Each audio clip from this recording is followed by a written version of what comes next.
সাফা বাংলা টিভির আজকের সংবাদে আপনাদের স্বাগতম। শুরুতেই থাকছে প্রধান প্রধান সংবাদ শিরোনাম। ডাকসু তারেক রহমানকে নতুন সুযোগ এনে দিয়েছে, রাজনীতি কি এভাবে উলটপালট হয়ে যাবে?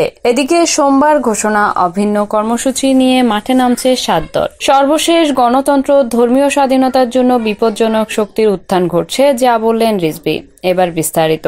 ডাকসুর ফলাফল নিয়ে অন্তহীন বিতর্ক, নানা মূল্যায়ন। এসব মূল্যায়নে ভবিষ্যৎ রাজনীতির ইঙ্গিত। কি হলো, কি হবে? ভবিষ্যৎ রাজনীতি কি এভাবে উলটপালট হয়ে যাবে? অনেক পর্যবেক্ষক সংশয় প্রকাশ করেছেন, বলছেন এটা নাও হতে পারে। তবে এটা যে ওয়েক আপ কল, এতে কোনো সন্দেহ নেই।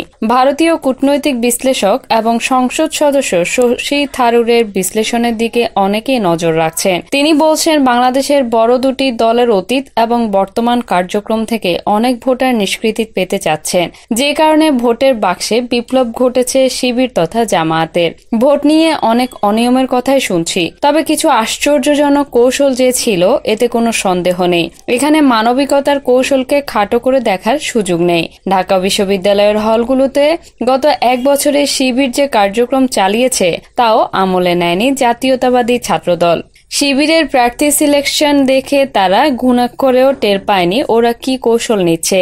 আর ভিপি প্রার্থী সাদিক কায়েমের পরিচিত তো আগেই ছিল। ছাত্রদল বাইরের পপুলার ভোটের উপর ভরসা করে বিজয় ছিনিয়ে নিতে চেয়েছিল। সবসময় পপুলার ভোটে জয়ী হওয়া যায় না, তাহলে তো হিলারি ক্লিন্টনের জয় পাওয়ার কথা ছিল। ডোনাল্ড ট্রাম্প অপ্রত্যাশিতভাবে জয়ী হয়েছিলেন। রাজাকার ইস্যুটি যে আর মানুষ ভালোভাবে নেয় না, তা শেখ হাসিনার পতন দেখে বিএনপি নেতারা বুঝতে পারেন। ডাকসুর নির্বাচনে ছাত্রদলের এই কৌশল ছিল ভুল। প্রার্থী সিলেকশনেও দক্ষতার পরিচয় দেয়া হয়নি, শুধু বয়স কম দেখেই প্রার্থী করা হয়েছে। এখনই হল কমিটি গঠনের কি প্রয়োজন ছিল, যে কারণে হল কমিটি নিয়ে বিদ্রোহ দেখা দেয়। যিনি এর নেপথ্যের নায়ক, তিনি এখন ধরাছোঁয়ার বাইরে রয়ে গেছেন। নারী ভোটারদের আকৃষ্ট করার মতো কোনো কার্যক্রমই চোখে পড়েনি। তাছাড়া যে যুক্তিতে বিএনপি এই নির্বাচনে অংশ নিয়েছিল, তা আখেরে ভুল প্রমাণিত হয়েছে। জামায়াত জাতীয় নির্বাচনে অংশ নেবে ডাকসুতে ভোটে জিতে গেলে, এই যুক্তি দেখিয়েছিলেন কেউ কেউ। ভোটে অংশ না নেয়ার পক্ষেও কিন্তু যুক্তি ছিল প্রবল। এখন কি জামায়াত সহজে ভোটমুখী হবে? তারা তো এখন নিজেদেরও মতো ভোট চাইবে। ইতিমধ্যে আরো কয়েকটি দল নিয়ে আন্দোলনের কর্মসূচি ঘোষণা করেছে। বিএনপির কৌশলগত ভুল ছিল চোখে পড়ার মতো। জামায়াত নেতা শিশির মনিরকে নিয়ে ছাত্রদল রীতিমতো ব্যঙ্গ করেছে, অথচ শিশির মনিরই তারেক রহমানের আইনজীবী ছিলেন। এই বিষয়টিও খেয়াল রাখেনি তারা। অভ্যুত্থানের পর প্রেসিডেন্টকে রাখতে হবে, নিষিদ্ধ করা যাবে না জাতীয় পার্টিকেও। টকশোতে আওয়ামী লীগ সম্পর্কে কয়েকজন বিএনপি নেতার মূল্যায়ন দেখেও অনেকেই বিরক্ত হয়েছেন। সচেতন ডাকসু ভোটাররা বিচ্ছিন্ন কোনো দ্বীপের বাসিন্দা নন। এইসব কারণেই এই জেনারেশনের ছেলেমেয়েরা বিএনপির সিদ্ধান্তগুলোকে বাঁকা চোখে দেখেছে। অথচ মজার ব্যাপার হলো, আওয়ামী লীগ তাদের পাশে দাঁড়ায়নি, বরং ভোটের 5 দিন আগে শেখ হাসিনা, প্রফেসর ইউনুস ও তারেক রহমানের সমালোচনা করে একই ভাষায়। এটা কোনো কাকতালীয় ঘটনা নয়। সময় যত গড়াচ্ছে ততই বের হয়ে আসছে লুকায়িত সত্য। ভোট গণনাকালে পরিস্থিতি নাজুক রূপ নেয়। দুশ্চিন্তায় পড়ে যায় অন্তর্বর্তীকালীন সরকার। দফায় দফায় বৈঠক হয়। বিশ্ববিদ্যালয়ের চারপাশে লোক জড়ো হতে দেখে অন্তর্বর্তীকালীন প্রশাসন বেসামাল হয়ে পড়ে। তাদের ধারণা ছিল ফল গণনাকে কেন্দ্র করে বড় কিছু ঘটে যেতে পারে, যা তাদেরকেও স্পর্শ করবে। তখনই একটি সমঝোতার প্রস্তাব মিডিয়ায় ছড়িয়ে পড়ে। যদিও শেষ পর্যন্ত কিছু ঘটেনি, তারেক রহমানের একক সিদ্ধান্তে তিনি নির্দেশ দিয়েছিলেন, ফল যাই হোক, গোলযোগ সৃষ্টি করা যাবে না। তখন পর্যন্ত অবশ্য তাদের কাছে ভোটের ফলাফলের সঠিক চিত্র ছিল না। ভোটের ফলাফল বিশ্লেষণ করতে গিয়ে অনেকে বলছেন, জামায়াত নেতারা তো বিএনপির শীর্ষ নেতৃত্বের সঙ্গে সাক্ষাৎ করতে চেয়েছিলেন, কিন্তু বিএনপি সাড়া দেয়নি। যাই হোক, কেন শিবির জিতল তার মূল্যায়নেরও দাবি রাখে।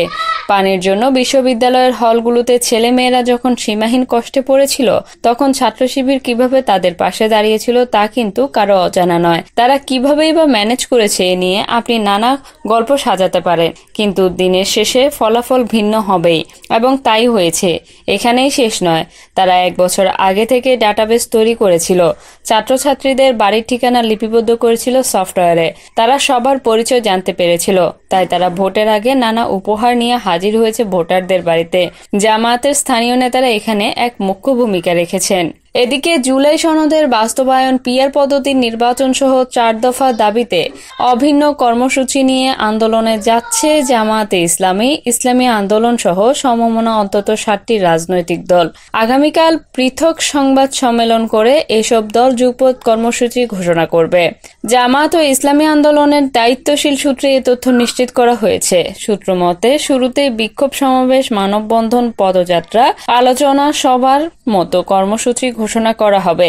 পরবর্তীতে সব দলের সমন্বয়ে বড় আকারের কর্মসূচি দেয়া হবে। এ ব্যাপারে জামায়াতের সহকারী সেক্রেটারি জেনারেল এবং কেন্দ্রীয় প্রচার ও মিডিয়া বিভাগের প্রধান অ্যাডভোকেট এহসানুল মাহবুব জুবায়ের বলেন, সোমবার মগবাজার আলফালা মিলনায়তনে সংবাদ সম্মেলনের মাধ্যমে জামায়াতে ইসলামীর তরফে আনুষ্ঠানিক কর্মসূচি ঘোষণা করা হবে। একইভাবে একই দিন সমমনা দলগুলো যার যার অবস্থান থেকে অভিন্ন কর্মসূচি ঘোষণা দেবে। তিনি বলেন, এসব দাবিতে ইতিপূর্বেও আমরা বিক্ষোভ সমাবেশ, সেমিনার, আলোচনা অনুষ্ঠানের আয়োজন করেছি, কিন্তু কাজ না হওয়ায় নতুন কর্মসূচি দিতে হচ্ছে।